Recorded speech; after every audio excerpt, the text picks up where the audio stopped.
ಲೋಕಸಭೆ ಚುನಾವಣೆ ಗೆಲ್ಲಲು ಕಾಂಗ್ರೆಸ್ ಭರ್ಜರಿ ತಯಾರಿಯನ್ನ ಆರಂಭಿಸಿದೆ. ಲೋಕಸಮರಕ್ಕೆ ಕಾಂಗ್ರೆಸ್ ಕದನ ಕಲಿಗಳ ಪಟ್ಟಿ ಪ್ರಕಟ ಆಗಿದೆ. ಬಹಳ ಕುತೂಹಲ ಇತ್ತು. ಟಿವಿ5 ಕೂಡ ನಿರಂತರವಾಗಿ ಸಂಭಾವ್ಯ ಅಭ್ಯರ್ಥಿಗಳ ಪಟ್ಟಿ ತೋರಿಸ್ತಾ ಇತ್ತು. ಎಲ್ಲ ಅದೇ ನಿಜ ಆಗಿದೆ. ಈಗ ನಾವು ಯಾವ್ಯಾವ ಅಭ್ಯರ್ಥಿಯನ್ನು ತೋರಿಸಿದಲ್ವಾ ಅದೇ ಹೆಸರು ಫೈನಲ್ ಆಗಿದೆ. ಈಗ ಎರಡನೇ ಪಟ್ಟಿ, ಕರ್ನಾಟಕದ ಪಾಲಿನ ಎರಡನೇ ಪಟ್ಟಿ. ಹೈಕಮಾಂಡ್ನಿಂದ ರಾಜ್ಯದ 17 ಅಭ್ಯರ್ಥಿಗಳ ಹೆಸರು ಘೋಷಣೆಯಾಗಿದೆ. 17 + 7 ಅಂದರೆ ಮೊದಲ ಹಂತದಲ್ಲಿ. ಈಗ ಇನ್ನು 4 ಉಳ್ಕೊಂಡಿದ್ದಾವೆ. ಬೀದರ್ನಿಂದ ಸಾಗರ್ ಖಂಡ್ರೆ, ಬಾಗಲಕೋಟೆಯಿಂದ ಸಂಯುಕ್ತ ಪಾಟೀಲ್ ನೋಡಿ ಸಚಿವರ ಮಕ್ಕಳುಗಳನ್ನೇ ಕಣಕ್ಕಿಳಿಸಿದ್ದಾರೆ. ಬೆಂಗಳೂರು ದಕ್ಷಿಣದಿಂದ ಸೌಮ್ಯ ರೆಡ್ಡಿ, ಬೆಳಗಾವಿ ಮೃಣಾಲ್ ಹೆಬ್ಬಾಳ್ಕರ್, ಚಿಕ್ಕೋಡಿಯಿಂದ ಸತೀಶ್ ಜಾರಕಿಹೊಳಿ ಪುತ್ರಿ ಪ್ರಿಯಾಂಕಾ ಸತೀಶ್ ಜಾರಕಿಹೊಳಿ ಕಣಕ್ಕಿದ್ದಾರೆ. ಇನ್ನು 4 ಕ್ಷೇತ್ರಗಳಿಗೆ ಪೆಂಡಿಂಗ್ ಇಟ್ಟಿದೆ ಹೈಕಮಾಂಡ್, ಘೋಷಣೆ ಆಗಿಲ್ಲ. ಬಳ್ಳಾರಿ ಇದೆ, ಕೋಲಾರ, ಚಾಮರಾಜನಗರ, ಚಿಕ್ಕಬಳ್ಳಾಪುರ. ಇದರ ಹಿಂದೆ ಹಲವು ಲೆಕ್ಕಾಚಾರಗಳಿದ್ದಾವೆ. ಹಾಗಾದ್ರೆ ಉಳಿದ 4 ಕ್ಷೇತ್ರಗಳಲ್ಲಿ ಸಚಿವರನ್ನ ಕಣಕ್ಕಿಳಿಸುತ್ತಾ ಕಾಂಗ್ರೆಸ್ ಬಿಜೆಪಿಯ ವಿರುದ್ಧ ರಣತಂತ್ರವನ್ನ ಹೆಣೆಯುವಂತಹ ನಿಟ್ಟಿನಲ್ಲಿ ಈ ತಯಾರಿಯನ್ನ ಮಾಡಿಕೊಳ್ತಾ ಇದೆ. ಅಂದರೆ ಈ 4 ಕ್ಷೇತ್ರಗಳನ್ನ ಪೆಂಡಿಂಗ್ ಮಾಡಿ ನೋಡಿಕೊಂಡು ಬಿಡುಗಡೆ ಮಾಡುವಂತಹ ಸಾಧ್ಯತೆಗಳಿದ್ದಾವೆ. ನೋಡಿ, ಈಗ ಮೊದಲ ಹಂತದಲ್ಲಿ 7 ಜನ ಅಭ್ಯರ್ಥಿಗಳ ಹೆಸರನ್ನ ಫೈನಲ್ ಮಾಡಲಾಗಿತ್ತು. ಈಗ 17, ಇನ್ನು 4 ಸ್ಥಾನಗಳು ಮಾತ್ರ ಬಾಕಿ ಉಳಿದಿವೆ ಘೋಷಣೆ ಆಗೋದು.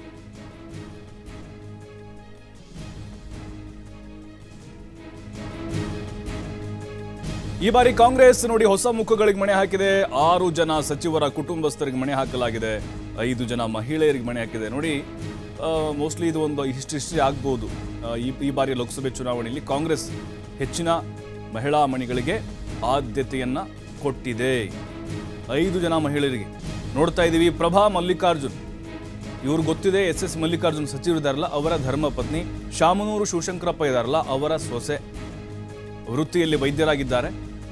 ತಮ್ಮ ಮಾವರ ಜೊತೆಗೆ ತಮ್ಮ ಗಂಡ ಏನಿದೆ SS ಮಲ್ಲಿಕಾರ್ಜುನ್ ಇದ್ದಾರೆ, ಅವ್ರ ಜೊತೆಗೆ ನಿರಂತರವಾಗಿ ಪ್ರಚಾರ ಕಾರ್ಯಗಳಲ್ಲಿ ತೊಡಗಿಸಿ ಬರ್ತಾ ಇದ್ದಾರೆ. ರಾಜಕೀಯ ಹಿನ್ನೆಲೆ ಇರುವಂತಹ ಕುಟುಂಬ, ವೈಯಕ್ತಿಕ ವರ್ತಿಸಿದೆ.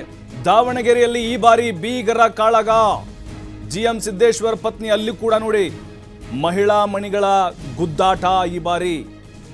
ಅಲ್ಲಿ ಗಾಯತ್ರಿ ಸಿದ್ದೇಶ್ವರ್, GM ಸಿದ್ದೇಶ್ವರ್ ಅವರ ಹೆಂಡತಿ.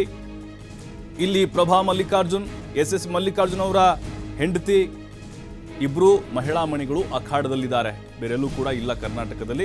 ಸೌಮ್ಯ ರೆಡ್ಡಿ ಬೆಂಗಳೂರು ದಕ್ಷಿಣದಿಂದ, ಸಚಿವ ರಾಮಲಿಂಗಾರೆಡ್ಡಿ ಅವರ ಪುತ್ರಿ. ಆರಂಭದಲ್ಲಿ ಹಿನ್ನಡೆ, ಅಂದರೆ ಆರಂಭದಲ್ಲಿ ಸ್ವಲ್ಪ ನಾನು ನಿಲ್ಲೋದಿಲ್ಲ, ನನಗೆ ಇಂಟ್ರೆಸ್ಟ್ ಇಲ್ಲ, ಆಸಕ್ತಿ ಇಲ್ಲ ಅಂತ ಹೇಳ್ತಿದ್ರು. ರಾಮಲಿಂಗಾರೆಡ್ಡಿ ಅವರು ಮನವೊಲಿಸಿದ್ರು, ಸರ್ವೇನು ಕೂಡ ತರಿಸ್ಕೊಂಡ್ರು. ಅವ್ರ ಕಡೆಗೆ ಬಂತು ಒಲವು. ಹಾಗಾಗಿನೇ ತಂದೆಯ ಗ್ರೀನ್ ಸಿಗ್ನಲ್ ಸಿಗ್ತಾ ಇದ್ದಂತೆ ಸೌಮ್ಯ ರೆಡ್ಡಿ ಕಣಕ್ಕಿಳಿದಿದ್ದಾರೆ. ಅವರ ಹೆಸರು ಈಗ ಅನೌನ್ಸ್ ಆಗಿದೆ. 2023 ಚುನಾವಣೆಯಲ್ಲಿ ಸ್ವಲ್ಪ ಮತಗಳ ಅಂತರದಿಂದ ಸೋತ್ಬಿಟ್ರು ಸೌಮ್ಯ ರೆಡ್ಡಿ ಅವರು. ಪ್ರಿಯಾಂಕಾ ಜಾರಕಿಹೊಳಿ, ಸತೀಶ್ ಜಾರಕಿಹೊಳಿ ಅವರ ಪುತ್ರಿ. ಕಳೆದ 1.5-2 ವರ್ಷದಿಂದ ತಮ್ಮ ತಂದೆಯವರ ಜೊತೆಗೆ ನಿರಂತರವಾಗಿ ಓಡಾಡ್ತಿದ್ದಾರೆ. ಪಕ್ಷದ ಚಟುವಟಿಕೆಗಳಲ್ಲಿ ಭಾಗಿಯಾಗ್ತಾ ಇದ್ರು. ಈಗ ಭರ್ಜರಿ ಪ್ರಚಾರವನ್ನ ಪ್ರಿಯಾಂಕಾ ಜಾರಕಿಹೊಳಿ ಶುರು ಮಾಡಿದ್ದಾರೆ. ಇವರು ಕೂಡ ಅಷ್ಟೇ 30 ವರ್ಷದ ಒಳಗಿನ ಅಭ್ಯರ್ಥಿಗಳಲ್ಲಿ ಇವರು ಕೂಡ ಒಬ್ಬರಾಗಿದ್ದಾರೆ. ಅಂದರೆ ಯುವ ಒಂದು ಕೋಟಾ ನೋಡೋದಾದರೆ ಅದರಲ್ಲಿ ಬರ್ತಾರೆ ಇವರು. ಮೃಣಾಲ್ ಹೆಬ್ಬಾಳ್ಕರ್, ಲಕ್ಷ್ಮಿ ಹೆಬ್ಬಾಳ್ಕರ್ ಅವರ ಪುತ್ರ. ಈತ ಪದವೀಧರರಾಗಿದ್ದಾರೆ. ಜೊತೆಗೆ ತಮ್ಮ ತಾಯಿಯವರ ಸಹಕಾರ ಇದೆ, ಸ್ಥಳೀಯ ನಾಯಕರ ಬೆಂಬಲ ಸಿಗ್ತಾ ಇದೆ. ನಿರಂತರವಾಗಿ ಪಕ್ಷ ಚಟುವಟಿಕೆಗಳಲ್ಲಿ, ಸಂಘಟನೆಯಲ್ಲಿ ತೊಡಗಿಸಿಕೊಂಡು ಬರ್ತಾನೆ ಇದ್ದಾರೆ. ಬಟ್ ಅಂತೂ ಇಂತೂ ಹೈಕಮಾಂಡ್ ಮಟ್ಟದಲ್ಲೂ ಕೂಡ, ರಾಜ್ಯ ನಾಯಕರ ಮಟ್ಟದಲ್ಲೂ ಕೂಡ ಲಾಭಿಯನ್ನು ಮಾಡಿ ತಮ್ಮ ಮಗನಿಗೆ ಟಿಕೆಟ್ ಕೊಡಿಸುವಲ್ಲಿ ಸಚಿವೆ ಲಕ್ಷ್ಮಿ ಹೆಬ್ಬಾಳ್ಕರ್ ಈಗ ಸಕ್ಸಸ್ ಆಗಿದ್ದಾರೆ. ಮನ್ಸೂರ್ ಖಾನ್, ಇವ್ರ ತಂದೆ ರೆಹಮಾನ್ ಖಾನ್ ಸಚಿವರಾಗಿದ್ದಂಥವರು. ಮನ್ಸೂರ್ ಖಾನ್ AICC ಕಾರ್ಯದರ್ಶಿ ಕೂಡ ಹೌದು. ಜೊತೆಗೆ ರಾಜ್ಯಸಭಾ ಒಂದ್ಸರಿ ಕಂಟೆಸ್ಟ್ ಮಾಡಿದ್ರು. ಅದರ ಜೊತೆಗೆ 2 ಸಾರಿ MLC. ಪಾಪ ಅವ್ರಿಗೆ ಕೈ ತಪ್ಪಿತು, MLC ಆಗಬೇಕಾಗಿತ್ತು, ಆದರೆ ಆಗಲಿಲ್ಲ. ಬೆಂಗಳೂರು ಕೇಂದ್ರಕ್ಕೆ ಹಲವು ಹೆಸರುಗಳಿತ್ತು. ಹ್ಯಾರಿಸ್, ನಲ್ಪಾಡು, ಜೊತೆಗೆ ನಜೀರ್ ಅಹಮದ್ ಹೆಸರಿತ್ತು. ಫೈನಲಿ ಮನ್ಸೂರ್ ಖಾನ್ಗೆ ಮಣೆ ಹಾಕಲಾಗಿದೆ. ಇಲ್ಲಿ ಅಲ್ಪಸಂಖ್ಯಾತ ಮತಗಳನ್ನು ಸೆಳೆಯುವಂತಹ ಪ್ಲಾನ್ ಕಾಂಗ್ರೆಸ್ ಮಾಡಿಕೊಂಡಿರೋದು ಬಹಳ ಸ್ಪಷ್ಟವಾಗಿ ಗೊತ್ತಾಗ್ತಾ ಇದೆ. PC ಮೋಹನ್ ವಿರುದ್ಧ ಮನ್ಸೂರ್ ಖಾನ್ ಜಿದ್ದಾಜಿದ್ದಿ. ಇನ್ನು ಉತ್ತರ ಕನ್ನಡ, ಅಂಜಲಿ ನಿಂಬಾಳ್ಕರ್, ಖಾನಾಪುರದ ಮಾಜಿ ಶಾಸಕಿ, ಸೋತ್ರು ಲಾಸ್ಟ್ ಟೈಮ್ ಅಸೆಂಬ್ಲಿ ಎಲೆಕ್ಷನ್ನಲ್ಲಿ. ಮರಾಠ ಸಮುದಾಯಕ್ಕೆ ಸೇರಿದಂಥವರು. ಉತ್ತರ ಕನ್ನಡ ಬಹಳ ಹತ್ತಿರ ಆಗುತ್ತೆ, ಕಾರವಾರ ಎಲ್ಲ ಬೆಳಗಾವಿಗೆ ಬಹಳ ಹತ್ತಿರ ಆಗುತ್ತೆ. ಹಾಗಾಗಿನೇ ಈಗ ಅಲ್ಲಿ BJP ಅಭ್ಯರ್ಥಿ ಇನ್ನೂ ಅಲ್ಲಿ ಅನೌನ್ಸ್ ಆಗಿಲ್ಲ. ಬಟ್ ಈಗ ಅಂಜಲಿ ನಿಂಬಾಳ್ಕರ್ ಅವರಿಗೆ ಮಣೆ ಹಾಕಿರೋದು ನೋಡ್ತಾ ಇದ್ರೆ ಇಲ್ಲಿ ಜಾತಿ ಲೆಕ್ಕಾಚಾರವನ್ನ ಇಟ್ಕೊಂಡೆ.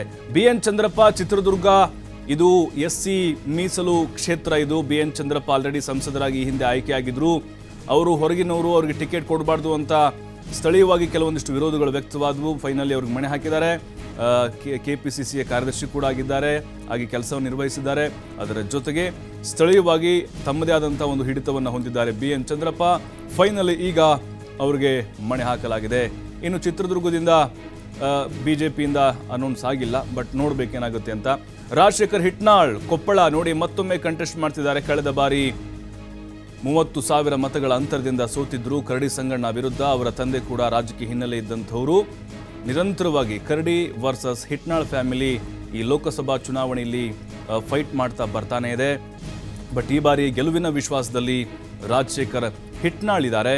ಬಟ್ ಈಗ ಅವರಿಗೆ ಟಿಕೆಟ್ ಸಿಗುತ್ತಾ ಇಲ್ವಾ ಅನ್ನೋ ಚರ್ಚೆ ಆಗಿತ್ತು. ಸಿದ್ದರಾಮಯ್ಯನವರ ಆಪ್ತ ಶಿಷ್ಯ ಕೂಡ ಹೌದು, ಆ ಒಂದು ಬಣದಲ್ಲಿ ಗುರುಸ್ಕೊಂಡಿದ್ದಾರೆ. ಅವರ ಕೃಪಕಟಾಕ್ಷ ಆಗಿರ್ಬೋದು, ಮತ್ತೊಮ್ಮೆ ಅವರಿಗೆ ಅವಕಾಶವನ್ನು ಕೊಟ್ಟಿದ್ದಾರೆ. ಅವರ ಎದುರಾಳಿ ಬಸವರಾಜ್ ಇದ್ದಾರೆ, ಡಾಕ್ಟರ್ ಬಸವರಾಜ್. ಇನ್ನು ಬೆಂಗಳೂರು ಉತ್ತರದಿಂದ ನೋಡಿ ಪ್ರೊಫೆಸರ್ ರಾಜೀವ್ ಗೌಡ, ಇವರ ತಂದೆ ಕೂಡ ರಾಜಕೀಯ ಹಿನ್ನೆಲೆ ಉಳ್ಳಂಥವರು, ಕೋಲಾರ ಮೂಲದವರು, ಪ್ರಭಾವಿ ಕೂಡ ಹೌದು. ಅದರ ಜೊತೆಗೆ ಸಾಕಷ್ಟು ಜವಾಬ್ದಾರಿಗಳನ್ನು ನಿಭಾಯಿಸಿದ್ದಾರೆ.